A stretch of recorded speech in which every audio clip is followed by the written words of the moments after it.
This is the JB and Sandy Show on Austin's 80 station, 103.1. James Bond, Best Buy, and the Macho Man, Randy Savage. Oh, yeah. Oh, yeah. That's what Steven's going to be telling us about. Find him on Instagram, also on YouTube, TikTok, at Thunderpop TV.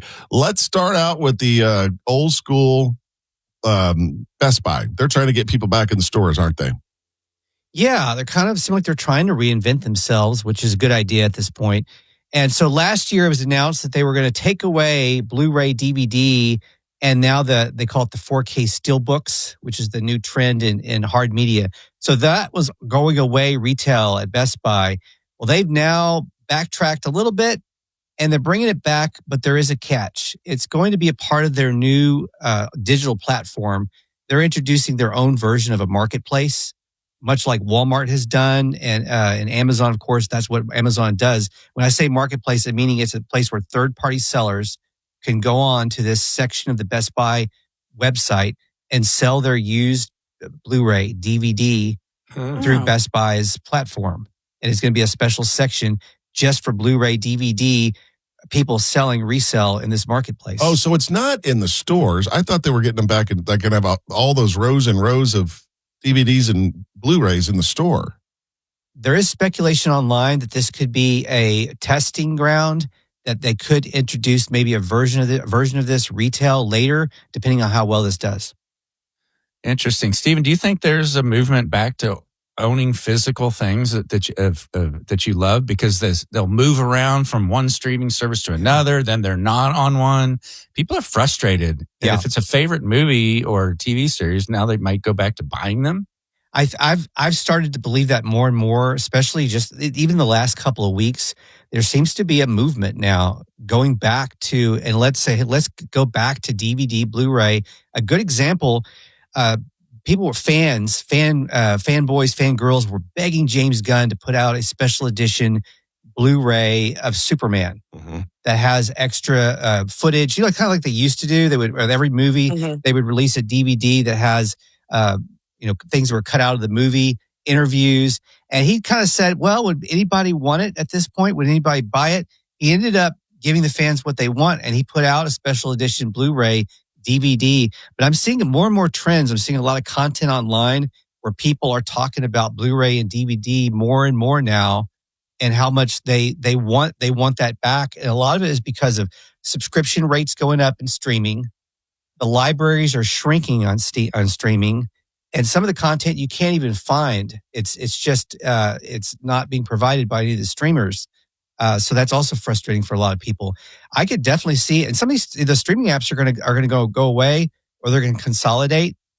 It could definitely move back in that direction. Interesting. I mean, look what happened with vinyl, with records. Like, you would not have predicted that in a million years. Would have never predicted. And the guy that's out there that invented how to digitize music into WAV or MP3s going, are you kidding me?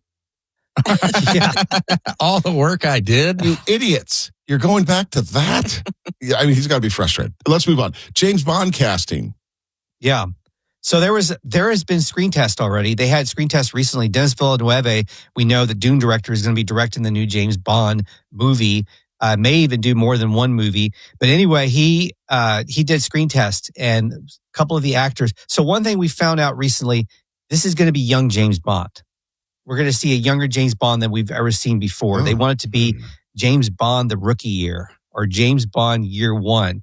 So basically, he's going to be in his 20s, at the oldest, early 30s. So they were screen testing people like Tom Holland, who we know from Spider-Man, who is British, Jacob Elordi, another up-and-coming actor, another actor named Harris Dickinson. When it was all said and done, Denis Villeneuve, the temperamental creator that he is, said, you know what? None of them worked.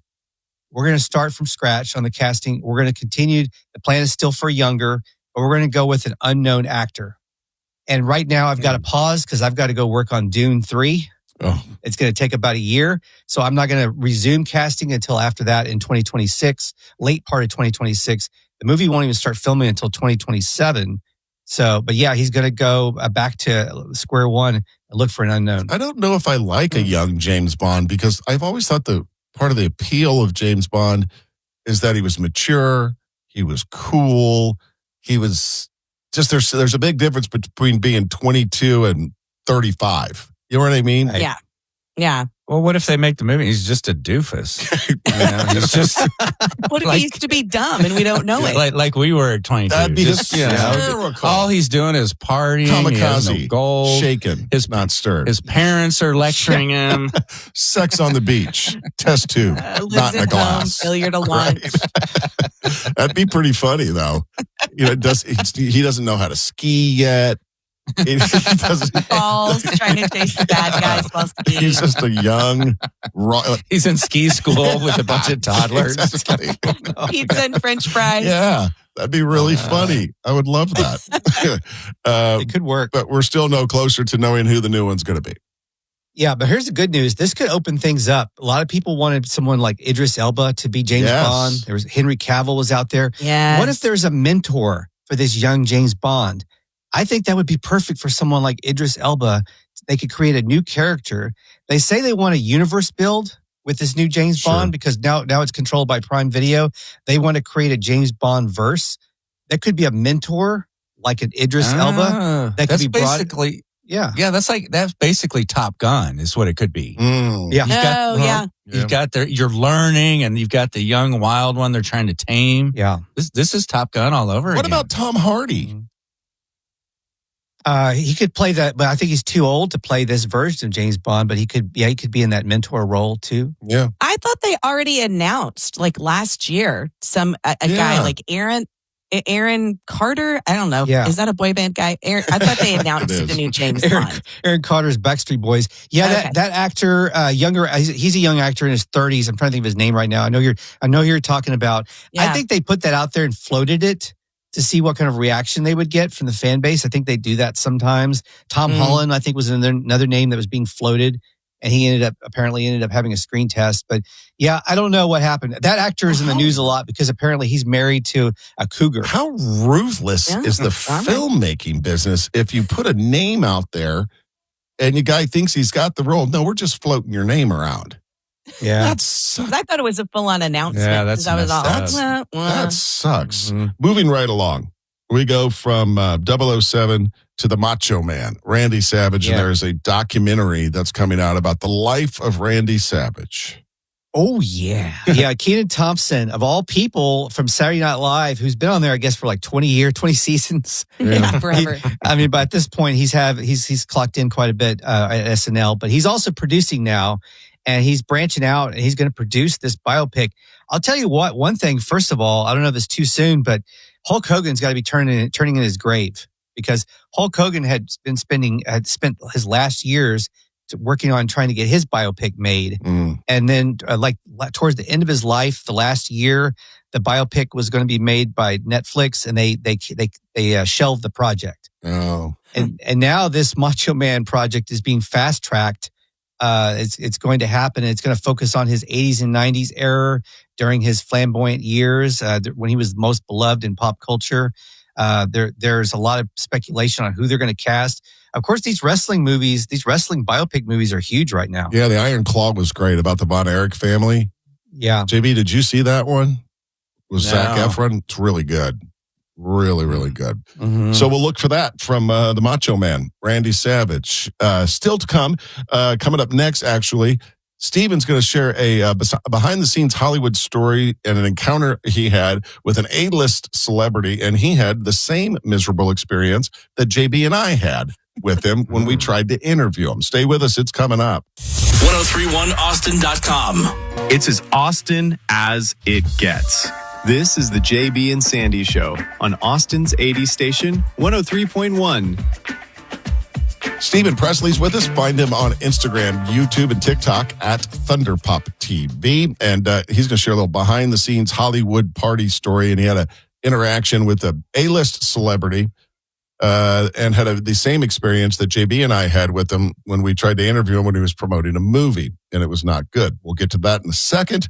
But first, TV reboots that never happened. Steven, what are they? Yeah, it's kind of a part 2. We did one of these a while back, so I did some more digging and I found some others.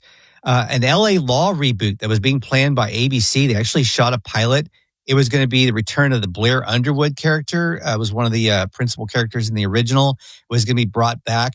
The pilot was shot. They just said they passed on it. They didn't. They decided it wasn't going to work. A lot of people thought, hey, maybe this could have worked if the execution had been.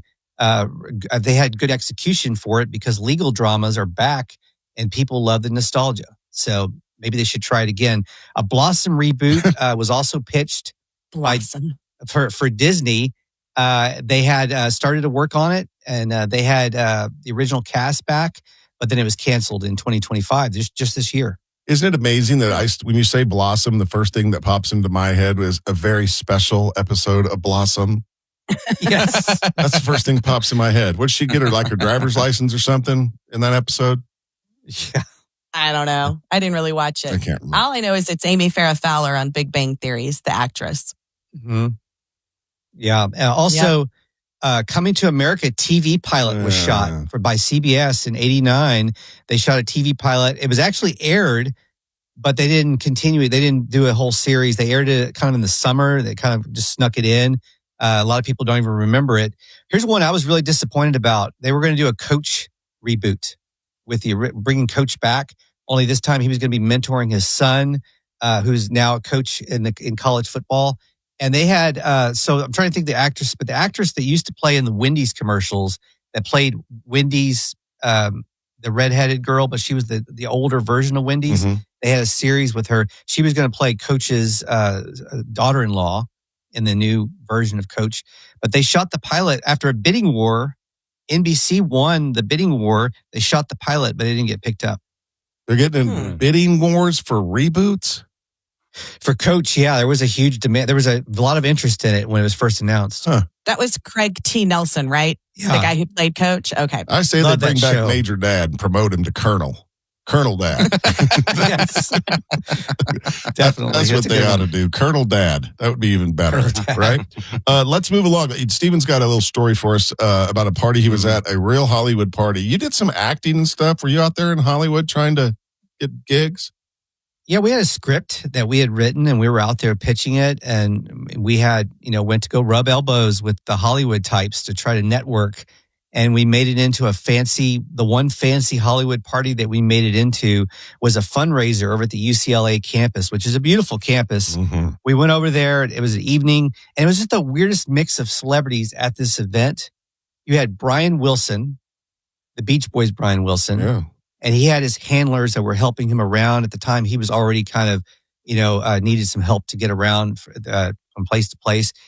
You had the guy that played Ridge Forrester for 25 years on Bold and the Beautiful, who also Ridge Forrester, that's a name there. He was also the lead singer for the one-hit wonder in the 70s, Player, that has that big hit, Baby Come Back. Oh, yeah. Oh, wow. So he's in that band as well. So he was there and he had the weirdest outfit on. So first of all, sometimes people just don't look the same in person that they do on camera.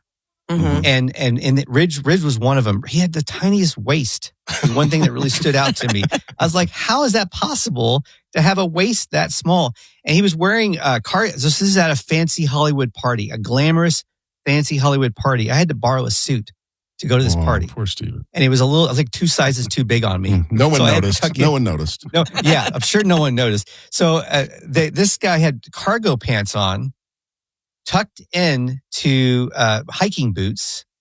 He was wearing a sports coat with a shirt and tie. And he's like, this is like a pretty big... This is a big TV star. I mean, this guy has money, so it was a little bit odd. Then, among all these other stars, Mark Wahlberg's there. Yeah,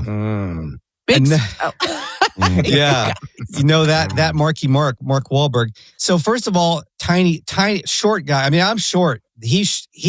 I was towering over Mark Wahlberg. Yeah, he's like 5'4", 5'5", something like that. He has to be. Yeah, he has to be because he's shorter than me. He has to be. He can't be more than 5'2". Oh, 5'2". Wow. Whoa. Really? Yeah, I think they lie just like they lie about their age. I think the height is also adjusted on bios. Mm-hmm. Because I don't think he was 5'2". Now, he's very stocky. I mean, this guy's This guy's 5'8" online. You're calling. That's calling. BS. Total BS. He's not, because we've confirmed already. You've seen me in person. We had that debate whether I was 5'7.5", which I say my license said I'm 5'8", but he's definitely shorter than me. So whatever height I am, he's shorter than me. And not very nice either. No, he spent the entire party just kind of looking over the room, like he's like checking everybody out, like to see who's a threat. He had this look on his face, like kind of just looking around the room, never smiled. And his wife, who's towering over him, stood in front of him as a wall so people wouldn't approach him through the entire party. So he stood back there holding a drink with his wife in front of him, kind of to the corner of the room, hidden behind his wife. Wow. He, JB, remember when we had him on the radio show? It's the worst interview ever. Mm-hmm. Worst celebrity interview ever in the history of our show. Yep. He was doing a junket. You know, you have a series of calls you got to do. I think it was over the phone. It's 6 minutes or whatever. Yeah. And he's, see if your recollection of it is the same. You know, we're like, hey, we do this big intro, you know, Mark Wahlberg, da, da, da. And he's just like, and then I think Sandy was like, dude, do you want to go back to bed? Like, and he was like, yeah, okay. Mm-hmm. Bye, later, click. Mm-hmm. That was it. That was it? Yeah, that was it. Oh my gosh. Was that on air? Mm-hmm. It was live. That went on air. It was Wow. live. Yeah. Wow. Yeah. Wow. And we're like, wow. Hey, ladies and gentlemen, Mark Wahlberg. Right? I mean, when people ask us, like JB and I get a lot of questions out in public, like, what's the best interview you ever had? Who was the best, guest you ever had? In my book, it was Edwin McCain. He was a great guest. Who was the worst? Mark Wahlberg or Sean Colvin. Sean Colvin. Yeah. What did that guy do? Sean, this is a woman.